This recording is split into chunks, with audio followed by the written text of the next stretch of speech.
아멘. 아멘. 이는 생명의 말씀입니다. 하나님 감사합니다. 새벽에 오신 분들을 환영합니다.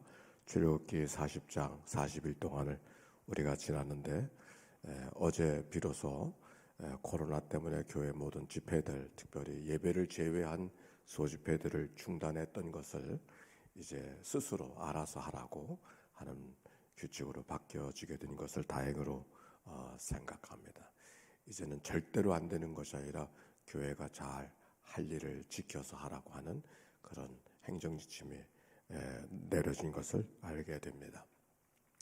지난 40일 동안 비 오는 날도 있었고 바람 부는 날도 있었지만 여전히 함께 새벽을 깨워 기도하게 된 것을 기쁘게 생각하고 또 함께 그 여정을 출발하신 분들에게도 하나님의 은혜와 축복이 모두에게 임하게 되시기를 바랍니다. 오늘 출애굽기 40장 마지막 날이죠. 근데 출애굽 이스라엘 백성들이 애굽을 떠나서 가나안으로 가는 여정을 기록한 게 출애굽기 아닙니까? 그런데 사실 출애굽기를 쭉 읽었지만 절반 이상이 출애굽의 여정을 기록한 것이 아니라 오히려 시내산에 이르게 되어지고 거기서 하나님의 말씀을 듣고 하나님의 명령을 듣고 그리고 성막을 지어가는 그런 여정이 기록이 되어져 있는 것을 알게 됩니다. 출애굽기 40장 가운데 20장 이상은 여정이 아니라 성막을 짓는 그런 일에 시간을 보내고 있었다 하는 것을 알게 됩니다. 자, 마지막 장 첫 절, 둘째 절을 읽어보겠습니다. 시작. 여호와께서 모세에게 말씀하여 이르시되 너는 첫째 달 초하루에 성막 곧 회막을 세우고, 그때가 언제라 그랬어요? 첫째 달 초하루. 이게 첫째 달 초하루가 무슨 말인가? 17절에 이런 말씀이 있어요. 17절 읽어볼까요? 시작. 둘째 해 첫째 달 곧 그 달 초하루에 성막을 세우니라. 어느 해라고요? 둘째 해. 어느새부터 어디로부터 둘째 해입니까? 애굽을 떠난 지 두 번째 해가 되어지는 첫 달 초하루다. 이렇게 말하고 있어요. 성경을 읽어가다 보니까 애굽을 떠난 백성들이 떠나는 날로 첫날로 삼으라 이런 말씀이 기록이 되어져 있잖아요. 그리고 한 달포 만에 이른 곳이 엘림 신광야라고 하는 곳이었습니다. 그리고 3개월 만에 19장에 보면은 이르게 된 것이 시내산 아닙니다. 그러니까 석 달 동안 시내산에 이르게 되어지고 그랬는데 1년 12달인데 두 번째 해 첫 달 초하루가 오늘이다 이렇게 말씀하고 있는데 그동안 뭐 했는가? 세 번째 달이 되어졌을 때 그들이 세 번째 달을 지나서 비로소 시내산에 오게 되어졌는데 그동안 뭐 했는가? 네 번째, 다섯 번째, 여섯 번째, 일곱 번째, 여덟 번째 하나님의 말씀하심을 듣고 그 말씀하심을 수행하려고 순종하던 여정이 지나간 시간들이었던 것을 알게 되는 것이죠. 하나님이 모세에게 말씀하시고 모세에게 말씀하시는 계명을 또 백성들이 전하고 그 백성들이 전했을 때 그 백성들이 하나님께서 말씀하신 것을 이루려고 오늘 말씀도 그렇게 시작하잖아요. 여호와께서 모세에게 말씀하여 이르시되 여호와께서 모세에게 말씀하여 이르시되 하나님이 모세를 통하여 말씀하신 것이 무엇인가 귀담아 듣는 시간이 지나간 시간이었어요. 어제의 말씀으로 말하면 명령하신 대로 하나님이 오늘도 우리에게 무엇을 명령하시는가 그것을 들으려고 했던 시간들, 그리고 어떻게 하든지 그 말씀 앞에 순종하려고 하는 그들의 삶의 여정이 지나간 시간들이었던 것을 알게 됩니다. 그리고 그 마지막 명령이 한 모형으로 나타나는데 그 순종이 모형으로 나타나는데 그것이 뭔가 성막을 드디어 완성시키는 장면인 것이죠. 매우 상징적인 의미가 있다고 생각해요. 오늘 우리가 출애굽기를 통해서 많은 이야기를 통해 성막을 배웠지만 한번 머릿속에 그래도 성막의 그림이 하나 제대로 그려져야 될 것 같아요. 성막은 성소와 지성소로 나눠진다 그랬지 않습니까? 그리고 성소가 지성소가 있는 그 성막을 주변에 성막들이 있고 성막 휘장 울타리가 있다 그랬어요. 그 성막 울타리가 길이가 어느 정도 100규빗이라 그랬으니까 100규빗은 45m 정도 되는 거예요. 45m 길이, 그리고 그 절반을 통해서 폭이 되어지고 그런 뜰이 있고, 뜰 안에는 무엇이 있습니까? 뜰 속에 들어가면 제일 먼저 보이는 것이 번제단이 보이는 거죠. 번제단은 5규빗이라 그랬어요. 5규빗 정도 사각형. 그리고 그 번제단 앞에는 물두멍이 있다 그랬죠. 번제단에 들어가게 번제단이 있고 번제단 앞에는 물두멍이 있다 그랬어요. 그리고 성막을 만나게 되어지는데 그 성막은 지성소와 성소로 나누어지죠. 성소에는 무엇이 있는가? 왼쪽에는 등잔대가 있고 오른쪽에는 떡상이 있어. 진설병을 놓은 떡상이 있어요. 그리고 정면에 지성소를 마주보는 그 휘장 앞에는 무엇이 있는가? 향단이 있어요. 그 향단은 금으로 쌓기 때문에 금향단이라고 말하고, 밖에 있는 제단은 놋으로 만들어졌기 때문에 놋제단이라고 칭한다 그랬습니다. 자, 휘장을 열고 들어갑니다. 어디로 들어갑니까? 지성소로 들어가요. 지성소 안에는 뭐가 있다 그랬어요? 거기는 법궤가 있다 그랬어요. 법궤. 그러니까 번제단이 있고 이 예배당을 우리가 성막으로 생각을 해보면, 성막 저 앞에는 성막 뜰이 있고 성막 뜰이 있는데 뜰 가운데는 번제단을 만나고, 번제단을 지나게 되면 물두멍을 만나게 되어지고, 그래 제사장의 성소에 들어갈 때 손을 씻는 물두멍이 있게 되어지고, 그 물두멍 앞에 휘장을 열고 들어가면 성막이 있게 되어지고, 성막은 이 강단이라고 생각하면 될까요? 그래서 성막에 들어가게 되어지면 왼쪽에는 등잔대, 오른쪽에는 진설병, 떡상이 있고, 그리고 바로 휘장 앞에, 지성소 앞에 휘장 앞에는 금향단이 있다 그랬어요. 여기를 금향단으로 생각하면 될까요? 그리고 휘장을 다시 열고 들어가면 지성소가 되어지는데 그 지성소 앞에 무엇이 있다 그랬어요? 법궤가 놓여져. 법궤 안에는 십계명, 모세가 받은 계명이 돌판이 있습니다. 자, 이런 머릿속에 그림을 그려놓고, 그런데 중요한 것은 어떤 것이 어떤 모양으로 만들어졌는가, 그게 중요한 것이 아니라 그랬어요. 계속해서 반복하셨던 얘기는 하나님의 명령대로 되어지고 있는가, 하나님의 명령대로 순간순간 되고 있는가를 늘 되묻는 말씀이 기록이 되어져 있음을 성경을 통해 발견합니다. 오늘 성경에도 17절부터 33절까지 보면 계속 반복하는 얘기가 있어요. 16절 볼까요? 16절 시작. 모세가 그같이 행하되 곧 여호와께서 자기에게 명령하신 대로 다 행하였더라. 19절 시작. 또 성막 위에 막을 펴고 그 위에 덮개를 덮으니 여호와께서 모세에게 명령하신. 21절 시작. 또 그 궤를 성막에 들여놓고 가리개 휘장을 늘어뜨려 그 증거궤를 가리니 여호와께서 모세에게. 23절 시작. 또 여호와 그 상 앞에 떡을 진설하니 여호와께서 모세에게. 네.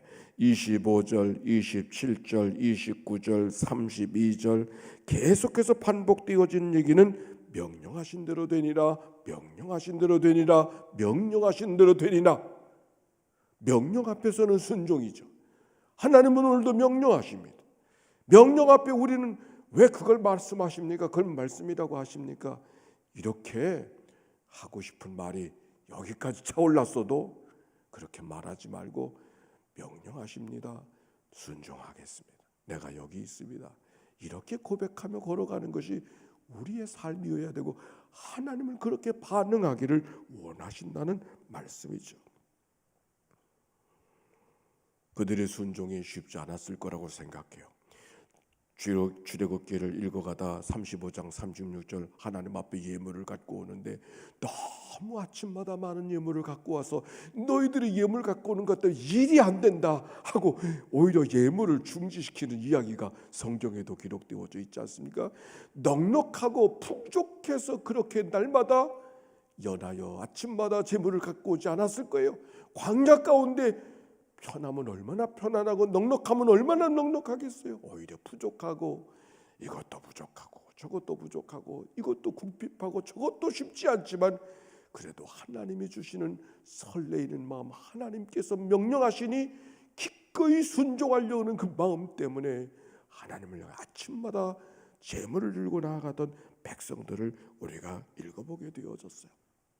그런데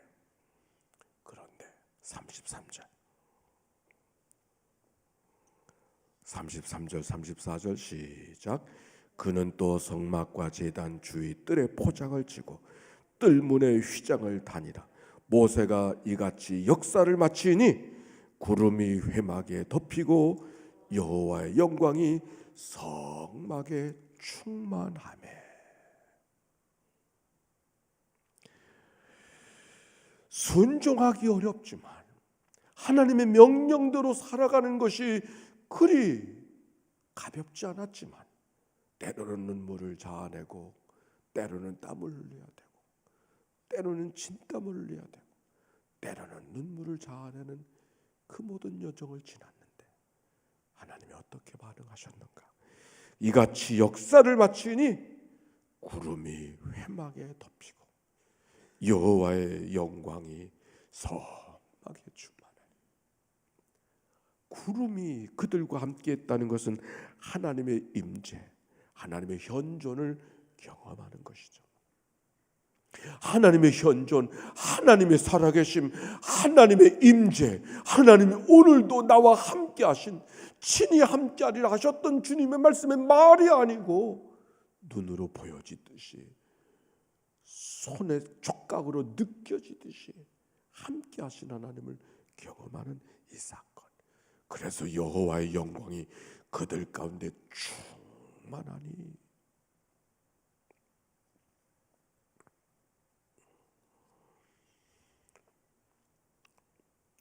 우리가 성막을 통해서 읽어가면서 배웠던 이야기는 성막이 어떻게 만들어졌는가, 어떻게 정교하게 만들어졌는가, 얼마나 화려하게 만들어졌는가, 그건 하나님의 관심이 아니라 그랬어요. 성경이 이런 말이 있다 그랬어요. 이 출애굽기 29장 45절과 46절. 내가 이스라엘 자손 중에 거하여 그들의 하나님이 되리니 성막을 지으라. 그들은 내가 그들의 하나님 여호와로서 그들 중에 거하려고 그들을 애굽 땅에서 인도하여 낸 줄을 알게 하리라. 하나님이 원하셨던 것은 성막을 지으라고 했지만 성막 자체가 아니라 백성들과 함께 거하기를 원하는 하나님의 마음 때문에 성막을 지으라고 말씀하셨다는 이야기죠. 하나님이 성막을 지으라고 말씀하셨어요. 그러나 그것은 성막 하나를 좀 소유해 보려고 하는 하나님의 마음이 아니라 어떻게 하든지 백성들과 함께 거하기를 원하는 하나님의 마음이 성막 속에 성막을 지으라고 명령하신 명령 속에 담긴 하나님의 뜻이라고 이미 이야기했어요. 오늘 출애굽의 여정은 결국 성막을 지어가는 여정이라 그랬어요. 성막을 지어가는 여정을 위해서 그들이 순종하고 어떻게 하면 하나님의 말씀대로 순종할 수 있을까를 부단히 노력하고 힘쓰면서 거기까지 와서 모든 일을 마치게 되니 어떻게 됐어요? 구름이 그들 가운데 임하고 여호와의 영광이 성막에 충만하게 되매. 뿐만입니까? 36절 38절 같이 읽어봅시다. 36절 시작. 구름이 성막 위에 떠오를 때에는 이스라엘 자손이 그 모든 행진하는 길에 앞으로 나아갔고 38절 낮에는 여호와의 구름이 성막 위에 있고 밤에는 불이 그 구름 쑥이 가운데 있음을 이스라엘의 모든 족속이 그 모든 행진하는 길에서 그들의 눈으로 보았더라. 드디어 행진에 가는, 드디어 출발해 가는 가나안 땅으로 출발해 가는 모습을 보게 되는 것이죠. 출애굽기 13장 낮에는 구름 기둥 밤에는 불 기둥으로 하나님의 백성 앞에서 백성을 떠나지 아니했다는 구절이 있습니다. 바로 하나님께서 백성들과 함께 동행하고 계시는 그런 모습인 것이죠. 현대인들이 이렇게 질문합니다. 왜 하나님이 우리들의 기도를, 우리가 뭘 기도할지를 다 알고 계신 하나님이 뭐 기도하라고 자꾸 그러시는가? 아니 우리가 기도해야 될 걸 다 알고 아니 기도할 내용을 굳이 내가 입술로 얘기를 해야 되나? 하나님이 다 알고 계시는데. 그거는 무엇과 같다 그랬어요? 사랑하기로 약속하고 결혼한 사람이 이제 뭐 또 사랑할 일이 있나 생각하는 것과 똑같다 그랬어요. 결혼했기 때문에 사랑할 일이 없는가요? 아니죠. 오히려 결혼했기 때문에 더 사랑해야 하는 것이죠. 우리가 예수를 믿기 때문에, 하나님의 자녀가 됐기 때문에 기도할 일이 없는 게 아니라 오히려 더 기도하게 하시는 하나님. 그런데 하나님은 우리의 기도를 듣기를 원하시는 하나님이 아니라 그 기도를 통해서 오늘도 우리와 상관하기를 원하고 계시는 하나님의 마음을 기도 속에, 기도하라고 하는 말씀 속에 우리가 경험할 수 있어야 된다 하는 말씀이에요. 인생의 여정 속에 이런 사건 저런 사건들이 우리들의 마음을 건드리고 우리들의 눈물을 자아내게 만들고 우리의 한숨을 만들어서 하나님 앞에 기도할 수밖에 없는, 인간의 삶이 인간만으로 살아가는 게 아니로구나 하는 것을 깨닫잖아요. 그래서 하나님 앞에 기도할 수밖에 없는 게 우리의 삶이지만, 하나님의 마음은 너희들이 내게 기도하는 바로 그 시간이, 그 기도줄을 통해서 내가 너희들을 찾아가는 시간이야. 하나님은 그렇게 말씀하죠. 안도연의 연어라는 책이 있어요.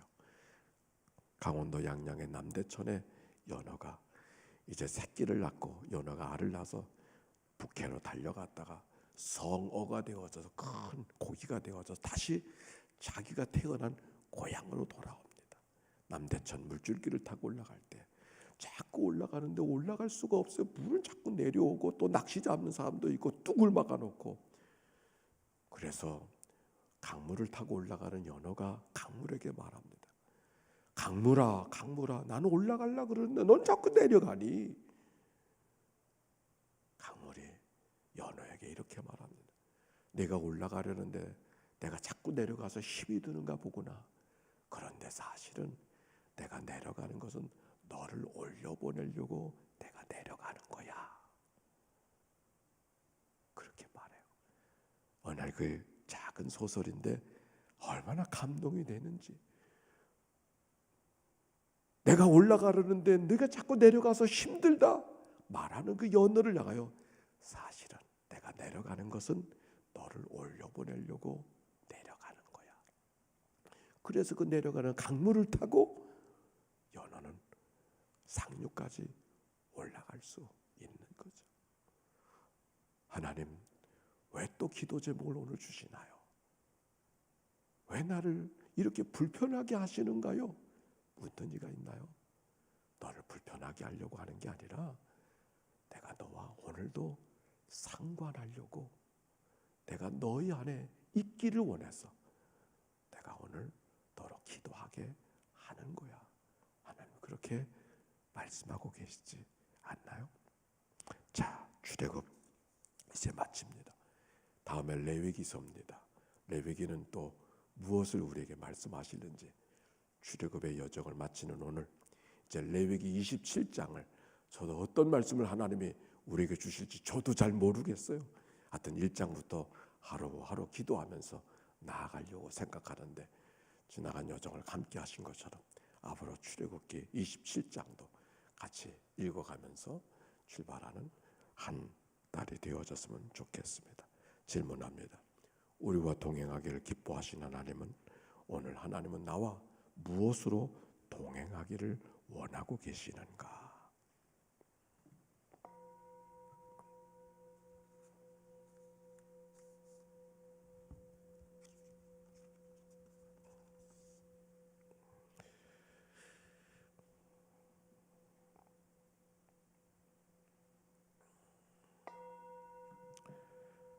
이런 명령, 저런 명령,